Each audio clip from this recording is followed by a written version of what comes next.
Hello everyone, my name is Adam and I love to learn. I was doing my studies in mechanical engineering and at the same time I was also working in a drone company as a mechanical engineer and also involved in fabrications of drone parts which mostly consist of fiberglass and other auxiliary system for drones.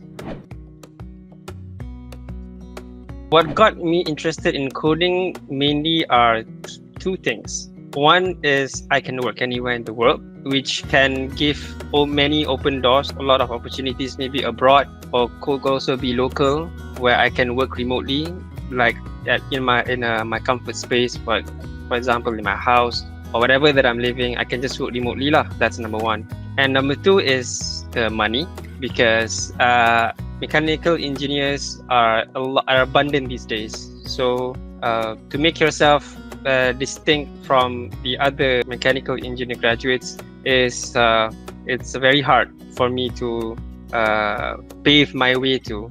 So I think, and after reading a lot of surveys and many articles about venturing into software engineering or coding, as per se, without any software engineering or maybe computer science degree, I just think that trying to learn code myself and paving my way to become a software engineer by coding is the best way to dive myself into this tech world. To always keep on learning. I don't have an end goal, but I don't think there is an end goal for coding. But in coding, you always have to open yourself to learn many things, and because the technology is going to keep progressing year after year, or maybe by month or by weekly. So you always have to update yourself and keep yourself basically keep yourself updated with the technology lah. So my end goal, if you can simplify this question, is to keep on learning. Is the creativity in when you want to manipulate data.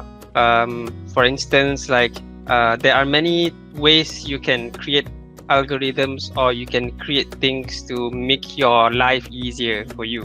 So creating the most creative way and the most simplified way for you to reach your end goal is the hardest part for me. I joined Sigma School because I feel like the mentors are very participative towards the progress of the students. They will always update with you about your progress, and they are very, I would say, they are very caring or understanding in your progress, and they want you to learn fast, and they want you to keep on progressing with the right pace. So they are very attentive towards you, which I really like. As someone who can get distracted very easily, getting support from your mentors is a great boost and was a great boost for me to keep on learning and to keep on exploring myself with the world of coding. So Sigma School has a great mentoring lah, I would say. Sigma School was great at having a mentoring peer-to-peer relationship with the students. So learning in Sigma School has made my mind clearer in what's the fastest way for me to get into coding. Because if you try to learn yourself, it's kind of hard for you to get structured with your learning curve. So with the Sigma School syllabus, which is very structured, it gets easier for you to know what you need to learn to get a job faster.